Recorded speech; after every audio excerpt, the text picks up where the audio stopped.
नमस्कार साथियों। आज हमारी जो बात होगी वो दोस्तों होगी स्पेशली जो राजस्थान का स्थिति और विस्तार है उसको लेकर। इससे पहले हमने राजस्थान की कुछ बेसिक बातें हैं जिनमें नामकरण है, भौगोलिक विस्तार है या फिर बोलूं तो भौगोलिक स्थिति है, उसके बारे में हम चर्चा कर चुके हैं। आज का हमारा सेशन रहेगा मेनली राजस्थान की स्थिति और विस्तार। देखिएगा, हम जो पढ़ रहे हैं वो फिलहाल के लिए जो 50 जिले जो नए बने हैं उनके आधार पर पढ़ने वाले हैं। और साथ में तुलनात्मक अध्ययन करेंगे जो राजस्थान के जो 33 जिले हैं उनको देखते हुए भी। पहले चीजें क्या थी, वर्तमान में चीजें क्या हैं, उन सभी को हम देखेंगे। देखिएगा, आज का हमारा मेन जो टॉपिक रहने वाला है वो रहने वाला है राजस्थान की स्थिति और विस्तार।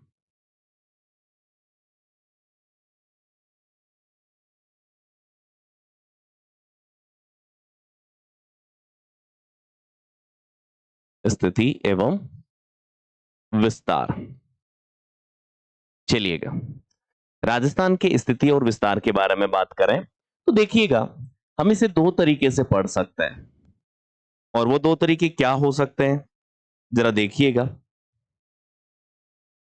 दो तरीके की मैं यहां पर बात करता हूं, तो दो तरीके जरा देखना। एक तो हम इसकी पढ़ सकते हैं कि अक्षांशीय विस्तार क्या है, ठीक है। और दूसरा दोस्तों इसका पढ़ेंगे हम देशांतरीय विस्तार, ठीक है। यानी राजस्थान की स्थिति और विस्तार की जब भी बात करेंगे तो अक्षांशीय विस्तार और देशांतरीय विस्तार। देखो, राजस्थान की पर्टिकुलर बात नहीं करते हैं।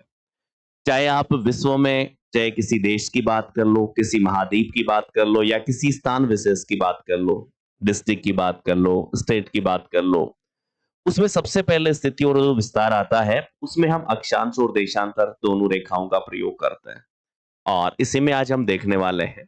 देखिएगा, अक्षांशों की थोड़ी सी बात करें हम, तो देखिए, जैसे ये हमारी पृथ्वी है और ये हमने इसको 0 डिग्री अक्षांश रेखा के माध्यम से मान लो बांट दिया है दो भागों में।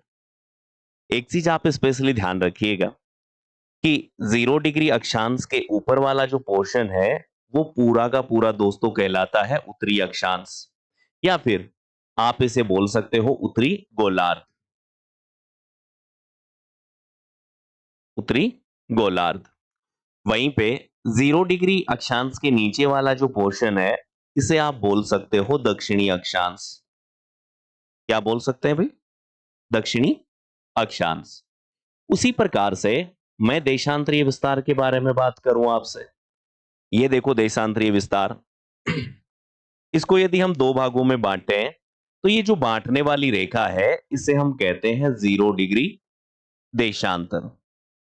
ये 0 डिग्री देशांतर जो है वो काम क्या कर रहा है, हमारी पृथ्वी को पूर्वी और पश्चिमी दो भागों में बांट रहा है। अक्षांश 0 डिग्री अक्षांश क्या करता है, उत्तरी और दक्षिणी दो भागों में बांटता है। तो इस वाले इधर वाले पोर्शन को देखिएगा, हम कहते हैं पूर्वी देशांतर। क्या कहते हैं दोस्तों? पूर्वी देशांतर, या फिर आप इसे बोल सकते हो पूर्वी गोलार्ध। ठीक है। इधर वाला जो पोर्शन है इस पोर्शन को आप बोल सकते हैं पश्चिमी गोलार्ध। ठीक है, यहां तक की बात समझ में आई। और इसी के आधार पर किसी भी देश का निर्धारण किया जाता है या किसी राज्य का निर्धारण किया जाता है कि ये कौन से गोलार्ध में आता है। जैसे पर्टिकुलर हम बात करें तो हमारा राजस्थान यहां पर है, ठीक है। तो यानी राजस्थान की स्थिति अक्षांश के आधार पर देखें तो आपको कैसी नजर आएगी? उत्तरी गोलार्ध। देशांतर के हिसाब से देखें तो देखो राजस्थान की स्थिति यहां पर है, तो कैसी नजर आएगी आपको? पूर्वी गोलार्ध। यहां तक की बातें समझ में आई आपको? ठीक है। अब मैं थोड़ा सा आपको आगे की ओर लिए चलता हूं, आगे की स्लाइड पे, जिससे कि आप थोड़ा सा और समझ पाए। जैसे एग्जाम्पल के तौर पर हम देखें तो देखिएगा, जैसे मान लेते हैं ये हमारी पृथ्वी है, ठीक है। हमारी पृथ्वी को दो भागों में बांटने वाली दो रेखाएं हमने देखी थी कि जो पूर्व और पश्चिम में बांट रही थी, उस रेखा का नाम था 0 डिग्री देशांतर। वहीं पे हम बात करें तो उत्तर से दक्षिण बांटने वाली रेखा का नाम क्या था? 0 डिग्री अक्षांश रेखा। ठीक है। हमने क्या देखा था? हमने देखा था कि राजस्थान की जो स्थिति है वो एक्चुअली यहां पर है। ठीक है। थोड़ी देर पहले हमने एक चीज और नोटिस की थी कि इस 0 डिग्री अक्षांश रेखा के ये ऊपर वाला जो पूरा का पूरा पोर्शन है, वो दोस्तों कहलाता है उत्तरी। क्या कहलाता है दोस्तों? उत्तरी कहलाता है। इसके जस्ट नीचे वाले की बात करते हैं, ये सारा का सारा पोर्शन दक्षिणी कहलाता है। ये भी क्या कहलाता है? दक्षिणी कहलाता है। ठीक है। दूसरा देखिए, इस 0 डिग्री देशांतर रेखा के हमने इधर वाला पार्ट देखा था, तो ये वाला पार्ट कौन सा था? ये पूर्वी था। इसके इधर वाला भी पार्ट क्या होगा? वो पूर्वी ही होगा। इधर वाले पार्ट को क्या कहेंगे हम? इधर वाले पार्ट को देखो, इसके 0 डिग्री देशांतर के, तो इधर वाला पार्ट जो है वो कहलाएगा पश्चिमी। इसके इधर वाला पार्ट भी क्या कहलाएगा? पश्चिमी कहलाएगा। और इस प्रकार से राजस्थान हमारा ये है। ठीक है। तो राजस्थान की स्थिति विश्व के संदर्भ में, ग्लोब के संदर्भ में, या फिर पृथ्वी के संदर्भ में, या फिर मैं बोलूं तो मानचित्र के संदर्भ में कैसी आएगी आपको नजर? ये आपको नजर आएगी उत्तरी पूर्वी गोलार्ध। ठीक है। उत्तरी पूर्वी गोलार्ध। वैसा क्यों हुआ है? उम्मीद है आप समझ पाए होंगे कि उत्तरी पूर्वी गोलार्ध कैसे है। अब ये स्थिति के बारे में हम देखें तो ये वाली जो स्थिति है, इसके लिए हम क्या बोल सकते हैं? ये उत्तरी पूर्वी गोलार्ध किस किस के संदर्भ में है? विश्व, ऑब्लिक ग्लोब, ऑब्लिक मानचित्र,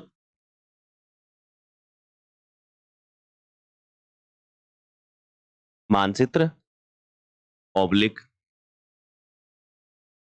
पृथ्वी के संदर्भ में,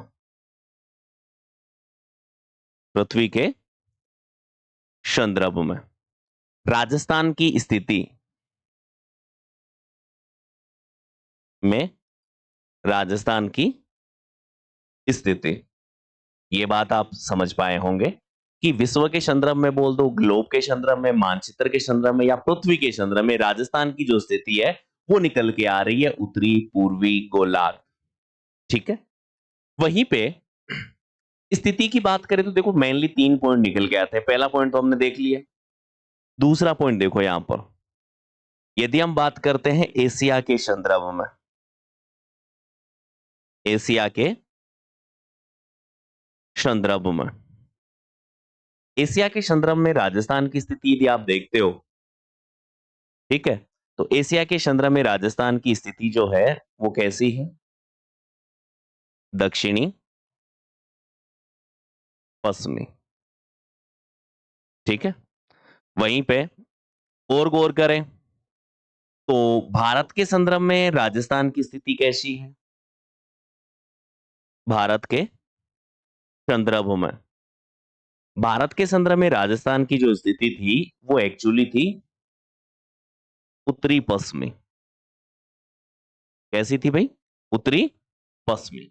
देखो यहां पर एशिया के संदर्भ में गोलार्ध का प्रयोग नहीं करेंगे, भारत के संदर्भ में गोलार्ध का प्रयोग नहीं करेंगे। ओके। लेकिन आजकल थोड़ा सा ट्रेंड चला है, कोणों के आधार पर भी एग्जामिनर जो है हमसे सवाल पूछता है, और उन्हीं सवालों को हम देखते हैं। जरा देखिए सवाल जरा क्या है, समझने का प्रयास करना।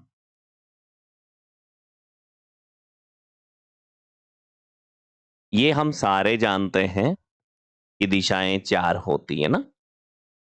ये वाली जो दिशा है, इस दिशा को हम कहते हैं उत्तरी दिशा। इस वाली दिशा को हम क्या कहते हैं? दक्षिणी दिशा।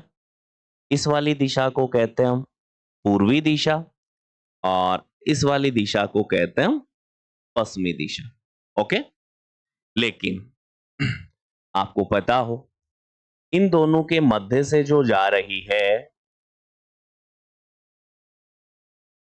देखो ये वाली, इस वाली को कहते हैं हम क्या, इन दोनों के मध्य है उत्तरी पूर्वी। इधर वाली आ जाएगी, वो कौन सी आ जाएगी, दक्षिणी पूर्वी। इधर वाली कौन सी आ जाएगी, इधर वाली आ जाएगी दक्षिणी पश्चिमी। और इधर वाली कौन सी आ जाएगी भाई, उत्तरी पश्चिमी। अब एक चीज थोड़ा सा देखना, मैं जरा समझाता हूं। देखो यहां पर उत्तरी का प्रयोग हो रहा है, यहां पर भी उत्तरी का प्रयोग हो रहा है, दोनों जगह उत्तरी का प्रयोग हो रहा है। क्यों हो रहा है कि ये बीच वाली जो रेखा है, इसके ऊपर वाला भाग है वो पूरा का पूरा उत्तरी गोलार्ध में था, नीचे वाला पार्ट दक्षिणी गोलार्ध में था, इसलिए दोनों जगह दक्षिणी का प्रयोग हो रहा है। फिर मैंने बताया था कि ये 0 डिग्री देशांतर है, इसके इधर वाला पूरा का पूरा पार्ट पूर्वी है, इसीलिए यहां पर भी पूर्वी का है, यहां पर भी पूर्वी वर्ण है। इसके इधर वाला पार्ट पूरा पूरा पश्चिमी था, यहां भी पश्चिमी है, यहां भी पश्चिमी है। एक चीज समझिएगा, क्यों हमने ऐसा क्यों नहीं लिखा कि यहां पर पूर्वी दक्षिणी लिख देते, वहां पर पूर्वी उत्तरी लिख देते, तो क्या फर्क पड़ जाता।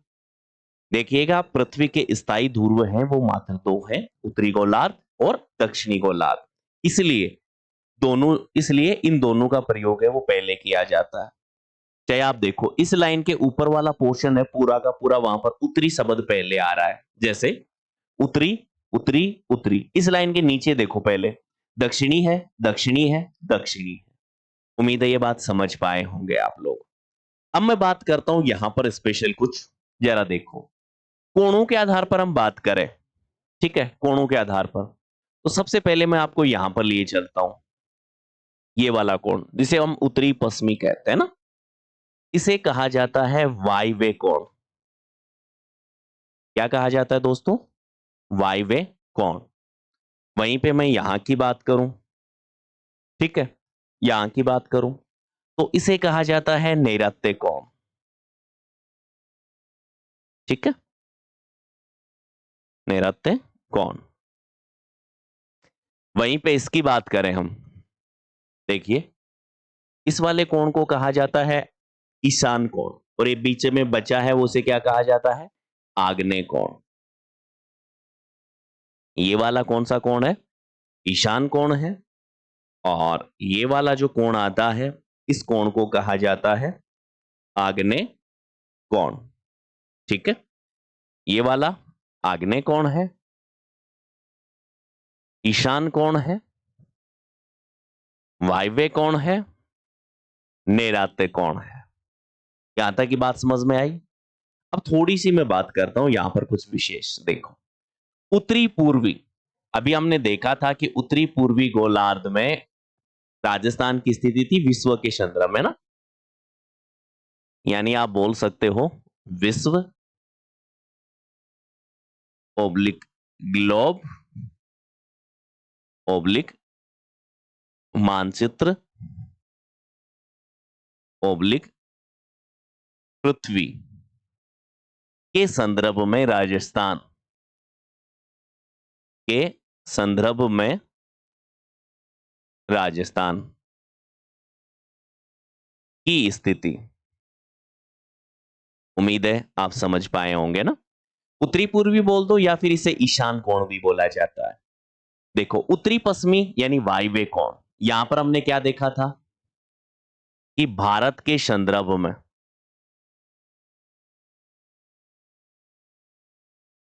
भारत के संदर्भ में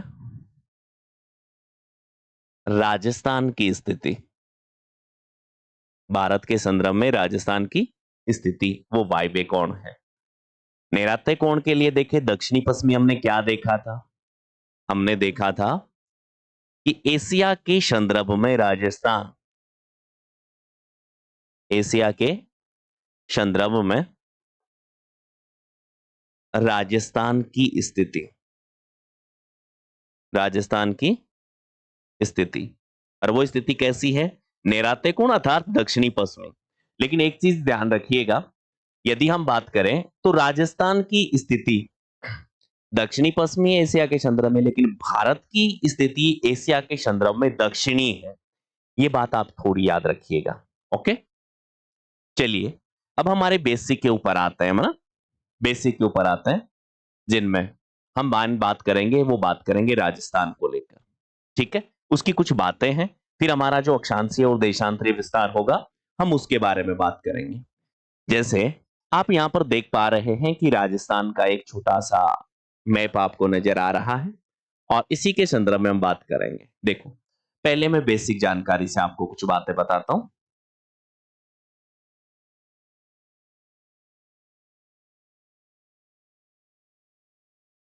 ये देखिए, सबसे पहले हम बात करते हैं उत्तरी भाग की। किस भाग की बात कर रहे हैं भाई? हम बात कर रहे हैं मेनली उत्तरी भाग को लेकर। अब जरा देखो, उत्तरी भाग को लेकर बात करें तो यहां पर आपको पता है कि गंगानगर का कोणा गांव है। कौन सा गांव है? गंगानगर का कोणा गांव है। ठीक है, और ये कोणा गांव कहां का है? गंगानगर डिस्ट्रिक्ट का है। चलिए, नीचे हम बात करें मेनली, देखो यहां पर बांसवाड़ा है। ठीक है, और बांसवाड़ा का आपको पता है कि यहां पर बोरकुंड गांव आता है ना। बांसवाड़ा का यहां पर कौन सा है? बोरकुंड गांव। देखो यहां पर तहसील की बात करोगे तो गंगानगर तहसील ही है ना। तहसील कौन सी है? गंगानगर तहसील। ठीक है, यहां पर बोरकुंड गांव है, और यहां पर तहसील की बात करोगे तो कुशलगढ़ तहसील है ना। बोरकुंड गांव,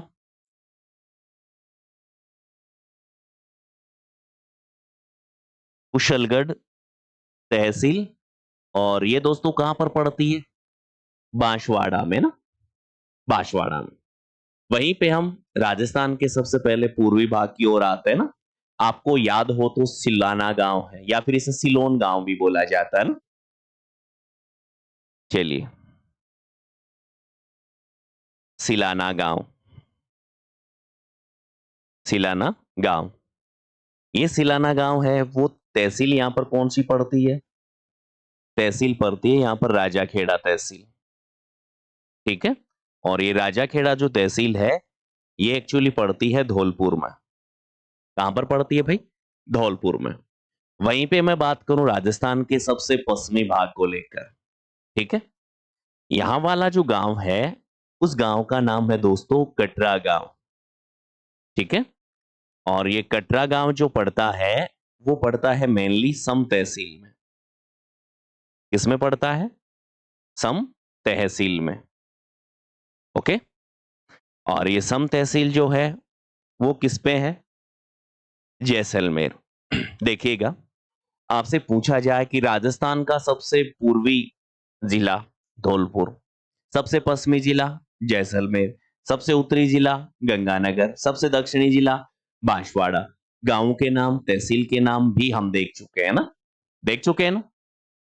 अब चलिए, राजस्थान की कुछ बेसिक बातें आपको बताता हूं। देखिए यहां पर राजस्थान की यदि आप बात करते हैं, सबसे पहले उत्तर से दक्षिण की ओर लंबाई देखो आप। उत्तर से दक्षिण की ओर लंबाई की मैं बात करता हूं तो लगभग निकल के आती है 826 किलोमीटर। लेकिन राजस्थान की यदि आप चौड़ाई की बात करते हैं तो निकल के आती है 869 किलोमीटर। 869 किलोमीटर, ये दोनों बात समझे। यानी हम यहां पर एक बात देख पा रहे हैं कि राजस्थान की लंबाई के बजाय चौड़ाई अधिक है। लंबाई के बजाय चौड़ाई अधिक है। इसके बारे में देखो, दो लाइनें मैं आपको बताऊंगा। लंबाई के बजाय चौड़ाई अधिक है। फिर देखो, हम बात करते हैं राजस्थान के जो विकीर्ण है, राजस्थान के विकीर्ण देखिए जरा।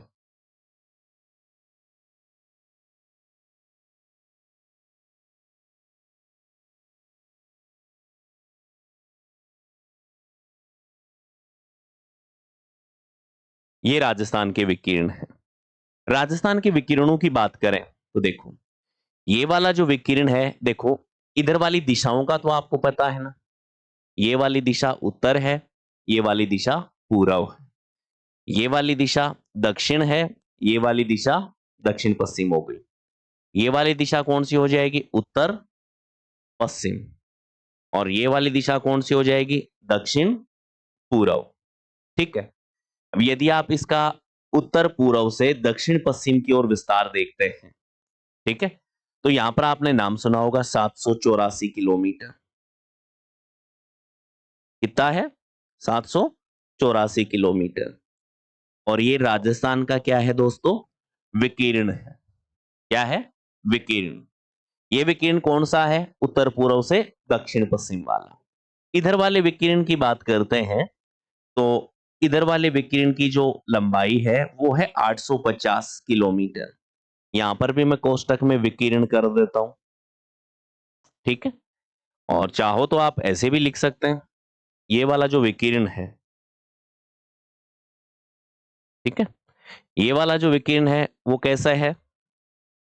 उत्तर पश्चिम से दक्षिण पूर्व। ये वाला जो विकीर्ण है या ये लंबाई है वो कैसे है? उत्तर पूर्व से दक्षिण पश्चिम। ठीक है, दक्षिण पश्चिम। यहां तक कि दो बातें आपको समझ में आई। आगे एक तो चीज हमने क्या देखा कि राजस्थान के दोनों विकीर्ण हैं वो भी समान नहीं है। राजस्थान की लंबाई और चौड़ाई है उनमें भी अंतर पाया जाता है। क्या? दोनों में अंतर पाया जाता है। इसीलिए मैं ला के लिखवा दूंगा। इसीलिए देखो, राजस्थान की लंबाई और चौड़ाई में जो अंतर है लगभग 43 किलोमीटर का है। यानी राजस्थान में लंबाई के बजाय चौड़ाई अधिक होने के कारण इसकी जो आकार है या आकृति है वो पतंगाकार बताइए टी एच हैंडले ने। क्योंकि हम जानते हैं कि पतंग की चौड़ाई अधिक होती है बजाय लंबाई के, इसलिए इसकी आकृति को पतंगाकार कहा गया है। और वो कहा किसने है? टी एच हैंडले ने। दूसरी ओर देखें तो राजस्थान की जो विकीर्ण है उनकी लंबाई में भी अंतर है, लगभग 66 किलोमीटर का।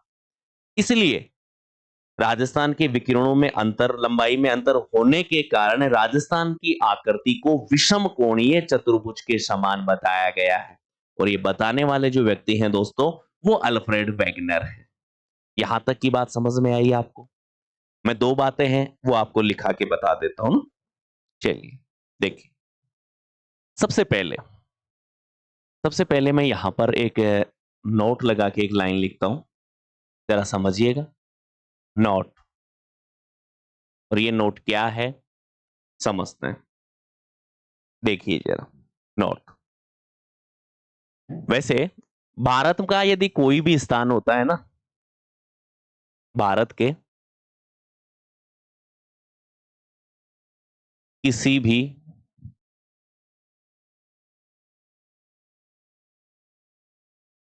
स्थान की, भारत के किसी भी स्थान की निरपेक्ष स्थिति, निरपेक्ष स्थिति नागपुर, और ये नागपुर कौन सा है? महाराष्ट्र से ली जाती है या से हम ज्ञात करते हैं। ठीक है, ये बात आप थोड़ा सा स्पेशली ध्यान रखेंगे। दूसरा पॉइंट जरा देखिए, दूसरा पॉइंट क्या कह रहा है? दूसरा पॉइंट यहां पर मैं कह रहा हूं, जरा सुनिएगा। और वो बात क्या है कि राजस्थान की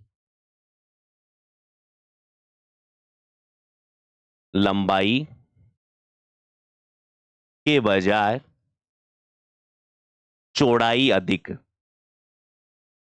लंबाई के बजाय चौड़ाई अधिक। और अधिक कितनी अधिक है भाई? 43 किलोमीटर होने के कारण राजस्थान में लंबाई के बजाय चौड़ाई अधिक होने के कारण राजस्थान की आकृति, राजस्थान की आकृति को T H handle, T H handle ने कैसा बताया है? टी एच हैंडले ने बताया है पतंगाकार।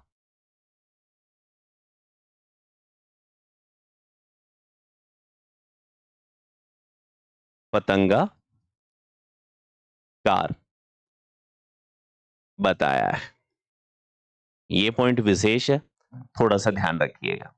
वहीं पे हम दूसरी ओर बात करें, ठीक है, दूसरी ओर बात करें तो जरा देखिएगा दूसरा पॉइंट क्या कह रहा है। देखो, राजस्थान के विकिरणों का या विकिरणों में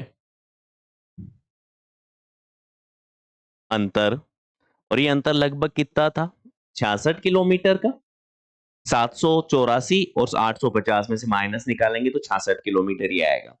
यहां पर ये 43 किलोमीटर है, तो 869 माइनस 826 तो 43 ही आएगा ना। मैंने पूरा लिखा नहीं है। राजस्थान के विकिरणों में अंतर होने के कारण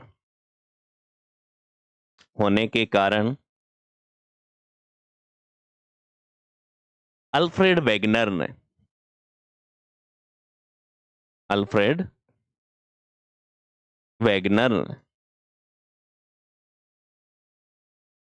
इसकी आकृति को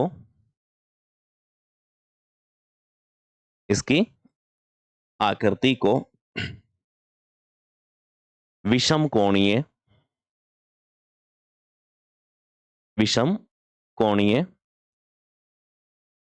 चतुर्भुज बताया।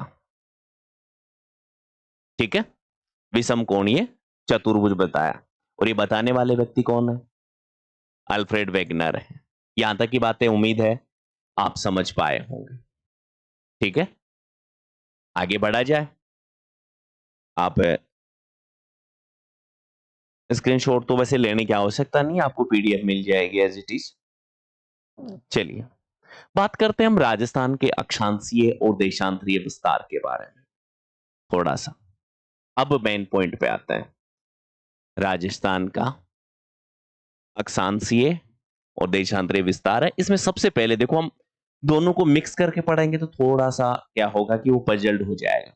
इसलिए मैं राजस्थान के अक्षांशीय विस्तार को एक साइड में ले लेता हूं और राजस्थान का जो देशांतरीय विस्तार है उसको हम अलग साइड में ले लेते हैं। ओके, चलिए बात करते हैं राजस्थान का अक्षांशीय विस्तार। अक्षांशीय विस्तार करा जाए बात। देखिए, अब इसको लेने के लिए मैं आपको एक राजस्थान के मैप पे लिए चलता हूं, जिससे कि आप आसानी से इन चीजों को समझ पाए। देखिए, ये हमारे पास राजस्थान का मैप है। क्या है? राजस्थान का मैप है। अब जरा देखते हैं इस पॉइंट पे।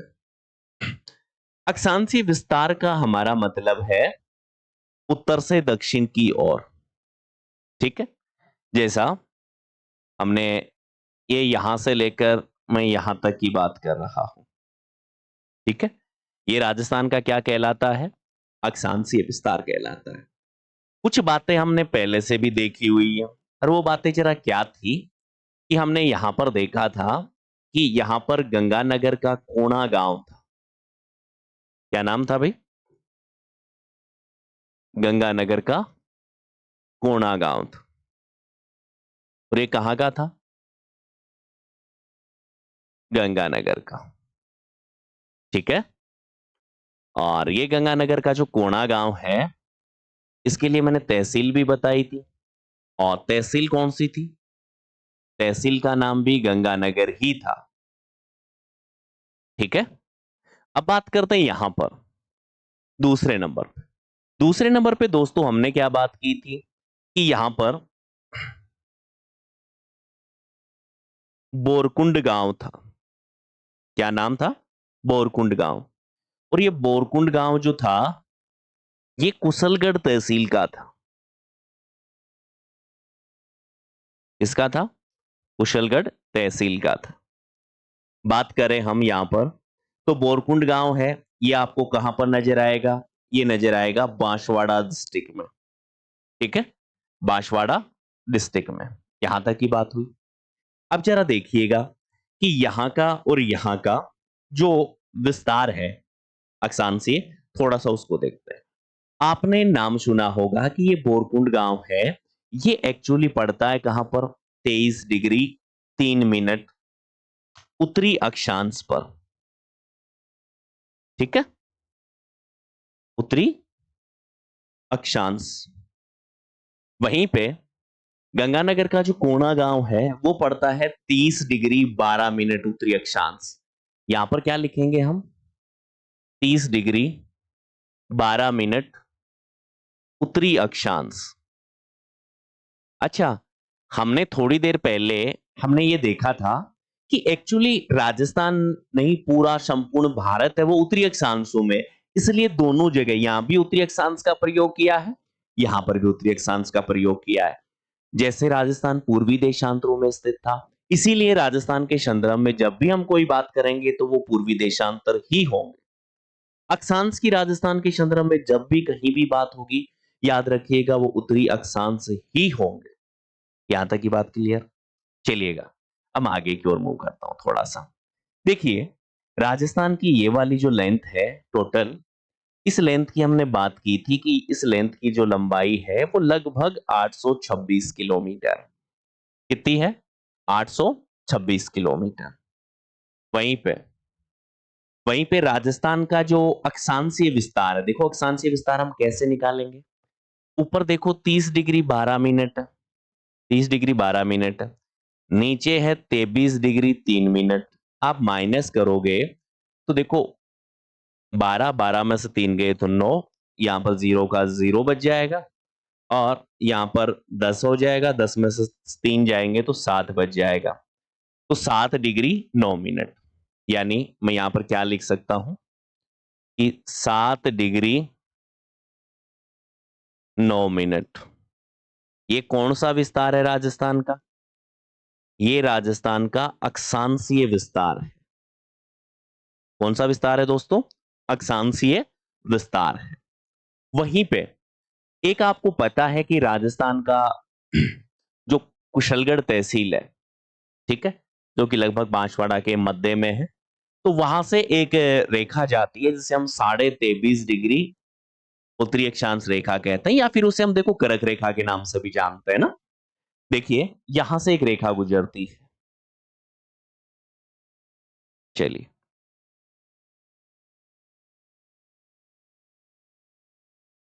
ये रेखा जा रही है, इस रेखा का नाम है एक्चुअली 23.5 डिग्री। देखो मैंने एक चीज बोली थी कि जब भी राजस्थान के संदर्भ में बात होगी अक्षांश की, वो हमेशा उत्तरी अक्षांश ही होंगे। इसका दूसरा नाम क्या है? इसका दूसरा नाम है कर्क रेखा। क्या कहते हैं इसको? कर्क रेखा। 23.5 डिग्री को आप ऐसे भी लिख सकते हैं, ऐसे भी, ठीक है, या फिर ऐसे भी लिख सकते हैं, जैसे चाहो वैसे लिख सकते हो। अब एक चीज देखिए, इसके संदर्भ में राजस्थान में बहुत सी भ्रांतियां हैं। क्या है कि राजस्थान की जो कर्क रेखा गुजरती है वो मात्र 26 किलोमीटर जाती है, लेकिन दोस्तों ऐसा नहीं है। आप काम क्या करना, एक गूगल अर्थ आता है अपने मोबाइल में, एंड्रॉइड में, लैपटॉप यूजर हैं तो लैपटॉप में भी आता है। गूगल अर्थ में एक स्केल आता है, पैमाना, वहां पर जो ये लाइन है अक्षांशीय विस्तार वगैरह या अक्षांश रेखाएं, उनको थोड़ा सा आप जाल को मतलब कि अनहाइड कर लेना ताकि वो दिखती रहे ऊपर, और फिर उसको मापने का प्रयास करना। यदि हम उसको गूगल मैप के अनुसार देखें, ठीक है, तो वहां पर देखते हैं तो लगभग इसकी लंबाई 85 किलोमीटर आती है, ना कि 26।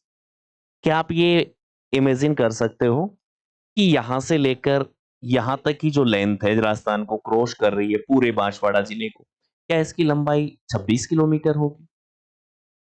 आप यहां से देखिए ना, यहां से आपको पता है कि थोड़ा सा यहां पर एक हल्का सा कट लगता है, वहां पर भीलवाड़ा वाली था ना, वहां पर 16 किलोमीटर। आप बांसवाड़ा का देखना, सॉरी बाड़मेर का देखना, हल्का सा कट लगता है, लेकिन वहां पर जो लेंथ है वो मात्र कितनी है? 14 किलोमीटर। और यहां पर इतना बड़ा है। थोड़ा सा एग्जाम्पल के तौर पर आप देखना चाहो तो यहां पर देख सकते हो कि यहां से लेकर यहां तक की लेंथ है वो 89 किलोमीटर है। 89 किलोमीटर, जो कि गंगानगर और हनुमानगढ़ के साथ पंजाब की सीमा लगती है ना। तो ये भी बराबर देखेंगे तो आप उसको भी गूगल मैप से मापोगे तो भी 89 आएगी, और यहां पर इसको मापोगे तो 85 आएगी। मैं दोनों बातें आपको बता देता हूं। एक्चुअली वास्तविकता तो यही है कि 85 ही आनी चाहिए ना। 26 किलोमीटर ये है कि बुक वालों ने लिखना स्टार्ट कर दिया और हमने वही पढ़ना स्टार्ट कर दिया। बट हमारी आरपीएससी की या राजस्थान बोर्ड की ऐसी कोई भी बुक में 26 किलोमीटर वाला जो डेटा है वो नहीं मिलता। बस लोगों ने लिखना स्टार्ट कर दिया, मानना स्टार्ट कर दिया। ठीक है, एक्चुअली है नहीं इतना। करे बात आगे की ओर।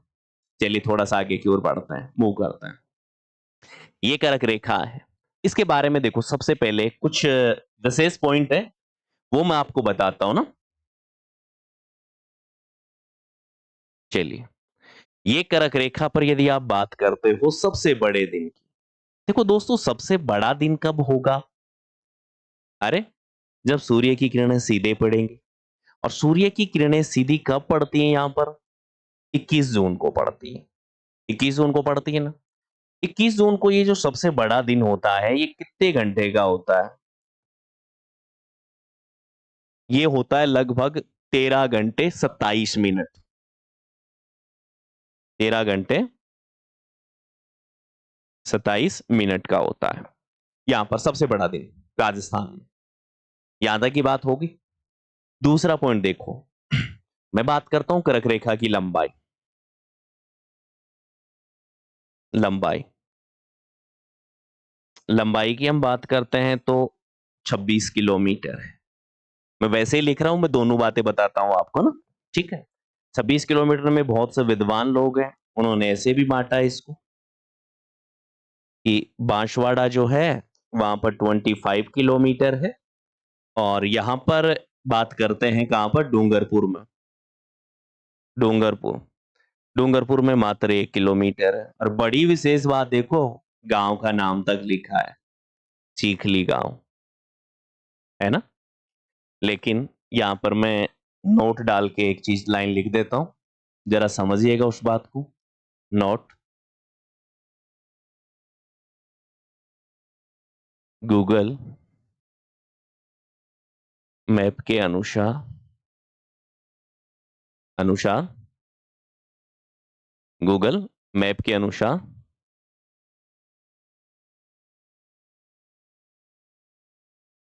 कर्क रेखा की राजस्थान में लंबाई 85 किलोमीटर है।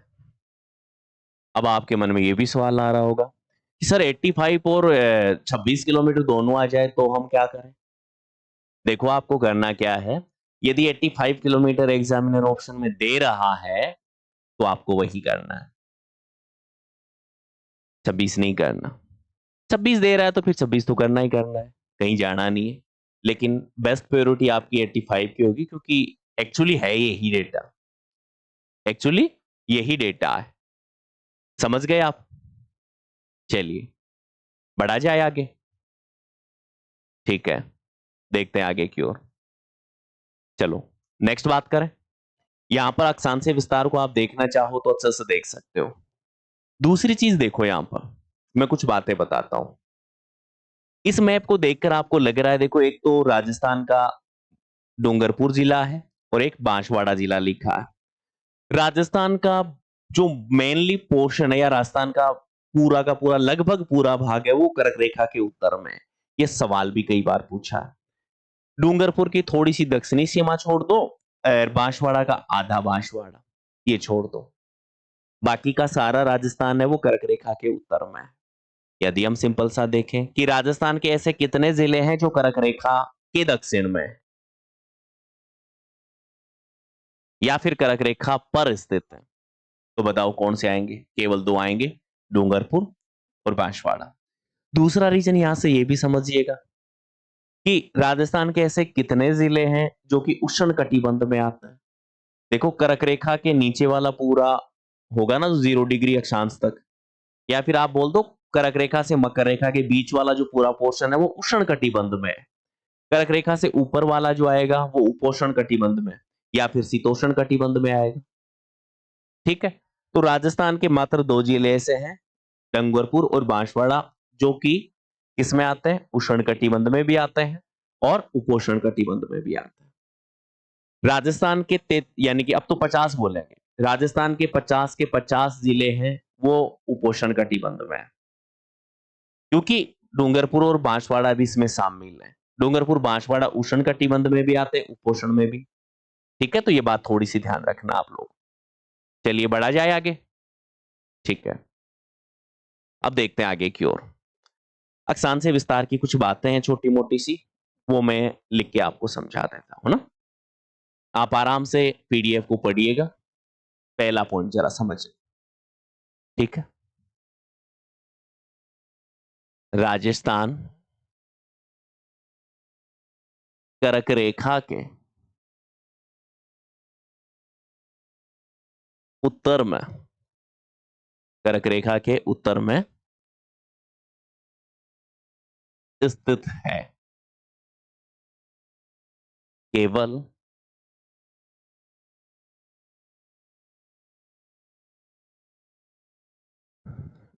डूंगरपुर की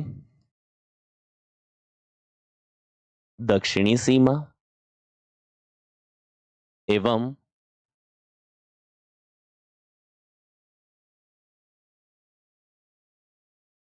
बांसवाड़ा का दक्षिणी भाग को छोड़कर इसके अलावा जो संपूर्ण राजस्थान है वो पूरा का पूरा उत्तरी अक्षांश में, यानी सॉरी कर्क रेखा के उत्तर में। वहीं पे एक चीज और देखो, ये बात मैंने आपको वैसे समझा दी थी कि चाहे भारत हो चाहे राजस्थान की बात करें, पूर्णतः उत्तरी अक्षांशों में स्थित है। पूर्णतः उत्तरी अक्षांशों में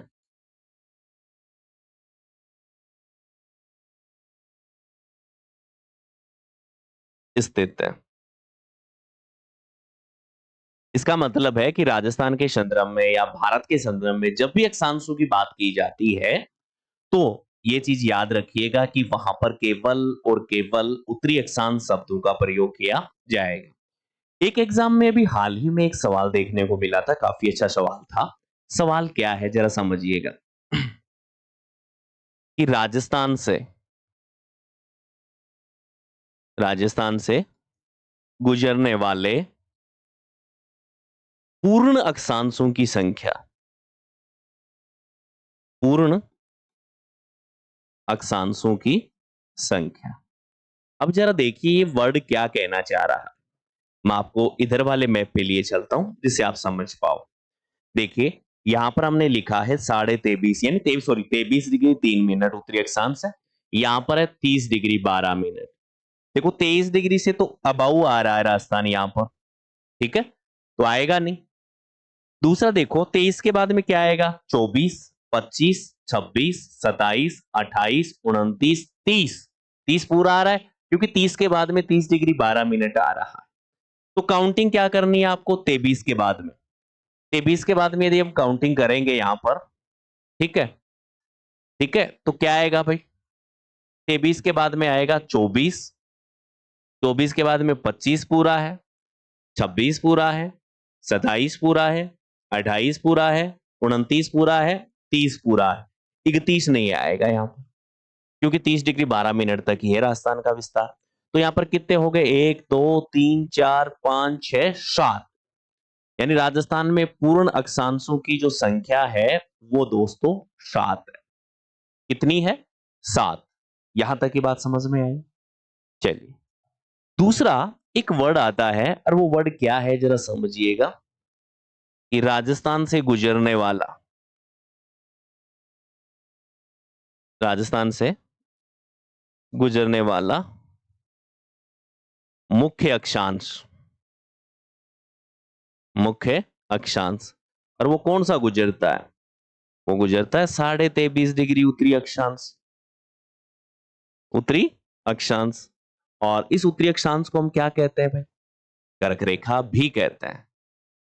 कर्क रेखा भी कहते हैं। उम्मीद है इतनी सी बात आप समझ पाए होंगे। वहीं पे बात चलो कर्क रेखा की चली गई है, ठीक है, कर्क रेखा की चली गई है, तो मैं कर्क रेखा के बारे में भी थोड़ी सी दो बात बता ही देता हूं। देखिए, मैं आगे लिए चलता हूं आपको और यहां से समझने का थोड़ा सा प्रयास करिएगा।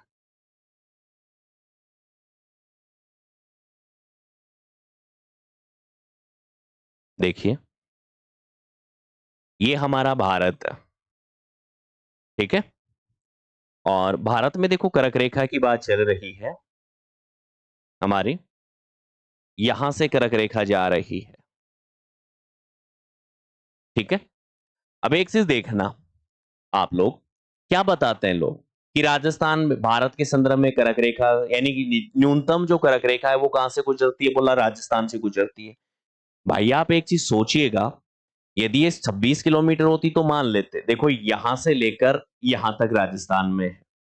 त्रिपुरा की हम बात करते हैं, त्रिपुरा में केवल ये इतनी सी है ना, इतनी सी है। वहां किताबों में लिख रखा है बाकायदा कि राजस्थान से कर्क रेखा है वो न्यूनतम गुजरती है, बट ऐसा नहीं है। न्यूनतम की बात करेंगे, देखो तो आप यहां पर गुजर रही है ना, यहां पर यदि आप देखोगे तो त्रिपुरा, त्रिपुरा में कर्क रेखा न्यूनतम, सर्वाधिक तो वैसे ही पता चल रही है। वो सर्वाधिक कहां पर है? ये सर्वाधिक आपको नजर आएगी, वो सर्वाधिक नजर आएगी दोस्तों एमपी में।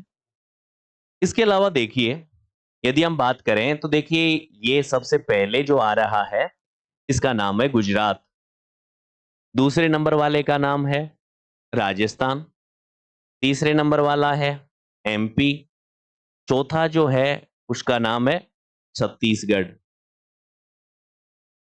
और ये पांचवा जो है इसका नाम है दोस्तों झारखंड, छठवां जो है इसका नाम है पश्चिम बंगाल, और सातवां जो है वो नाम है त्रिपुरा, और आठवां नाम है उसका नाम है मिजोरम। देखो आपने वो मित्र पर गमछा मार ऐसे करके कुछ ट्रिकें याद कर रखी होंगी ना, कर रखी होंगी। मैं आपको एक चीज बताता हूं, देखो चीजें याद आपको कैसे रहती है ना, आपको सिर्फ क्या करना है, ये जो इंडिया का मैप है, ठीक है, इंडिया का मैप है, ईमानदारी से आप, ईमानदारी से मतलब 8 है ना, 8 दूनी 16 सेकंड, 16 सेकंड दे दीजिए। 16 सेकंड के बाद में शायद आपको कभी दोबारा याद नहीं करना पड़े, आप क्रम वाइज भी बता दोगे बिना किसी ट्रिक से। बस करना क्या है, कर्क रेखा की लंबाई को आपको देखना है एक बार, ये कहां से जा रही है, देख लिया। उसके बाद में देखो यहां पर आपको देखना है कि सबसे पहले गुजरात आया, फिर आगे बढ़े राजस्थान आया, एमपी आया, छत्तीसगढ़ आया, झारखंड आया, पश्चिम बंगाल आया, त्रिपुरा आया, मिजोरम आया। जैसे पढ़ते जाओ राजस्थान की इनकी ये जो राज्य हैं उनकी आकृति भी देखते जाएं। आपको मैं चलो 15 सेकंड का समय, 16 सेकंड का समय देता हूं, आप देखना और मुझे बताना कि सर वास्तव में याद हुआ है, ठीक है। तो 16 सेकंड आपको दिए जाते हैं, मैं साइड में हो जाता हूं।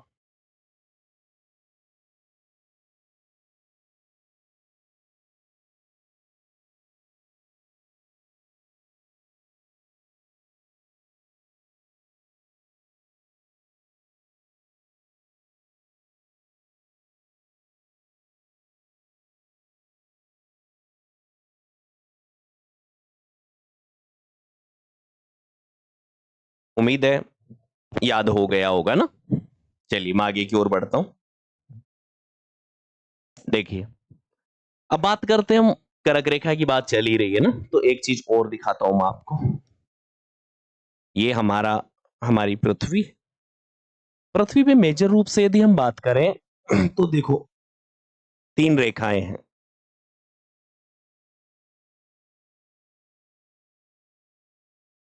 ये वाली रेखा है इसे 0 डिग्री अक्षांश कहते हैं। ऊपर वाली है, इसे 23.5 डिग्री उत्तरी अक्षांश रेखा कहते हैं। ये वाली जो रेखा है इसे हम कहते हैं 23.5 डिग्री दक्षिणी अक्षांश। दक्षिणी अक्षांश। वहीं पे इस 0 डिग्री की हम बात करते हैं तो 0 डिग्री को देखो हम क्या क्या कह सकते हैं। इसे हम भूमध्य रेखा भी कहते हैं। ठीक है, इसी का नाम विषुवत रेखा भी है। विषुवत रेखा भी है। ओके, ऊपर वाली जो है इस रेखा का नाम है कर्क रेखा। दूसरे वाली ये रेखा है इसे हम कहते हैं मकर रेखा। अच्छा, एक चीज ये सोचना जरा, यहां पर 23.5 जो डिग्री लिखा हुआ है इसका प्रयोग क्यों किया गया? यहां पर थोड़ी सी आसानी हो जाती ना, यहां पर 23.5 के बजाय 20 कर लेता, 25 कर लेता या 30 डिग्री कर लेता तो क्या फर्क पड़ जाता, हमें भी पढ़ने में आसानी हो जाती।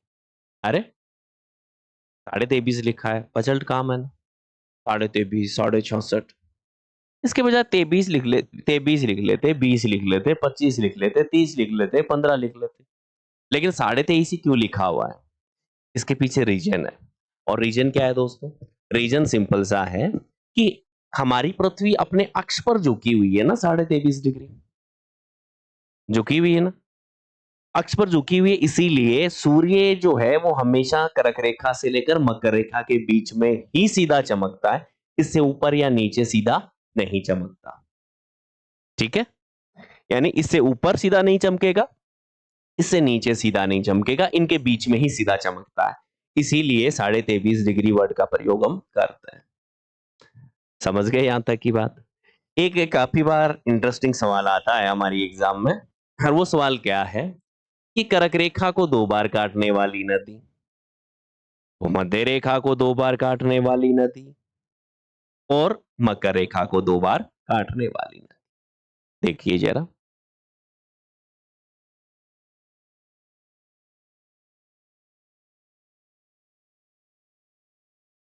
चलो, ये कर्क रेखा को तो काटती है कौन सी? माही नदी, है ना। और भूमध्य रेखा को कौन सी काटती है भाई? आपने नाम सुना होगा, कांगो नदी या जायरे नदी। कांगो, चलो मैं जायरे भी लिख देता हूं, जायरे। और ये वाली नदी का नाम क्या है? इस वाली नदी का नाम है लिम्पापो नदी। ठीक है, तो उम्मीद आप तीनों देख लिए होंगे। कर्क रेखा को माही काट रही है, वो मध्य रेखा या 0 डिग्री अक्षांश को कांगो या जायरे, और मकर रेखा को काट रही है लिम्पापो नदी। यहां तक की बातें उम्मीद है आप बहुत अच्छे से समझ पाए होंगे। ठीक है, अब बात करते हैं मेनली राजस्थान का जो देशांतरीय विस्तार है, थोड़ी सी हम उसको लेकर। चलिए, वैसे काफी लंबी क्लास हो जाएगी, इसलिए हम एक बार के लिए यहीं पे छोड़ते हैं ना, देशांतरीय विस्तार की नेक्स्ट क्लास में कर लेते हैं ना, लगभग घंटे भर की क्लास हो गई हमारी। ठीक है, ताकि भारी नहीं पड़े। तो दोस्तों आज के लिए हम इतना ही करते हैं, बाकी मुलाकात आपसे नेक्स्ट सेशन में होगी ना, तब तक के लिए बने रहिए हमारे साथ। धन्यवाद।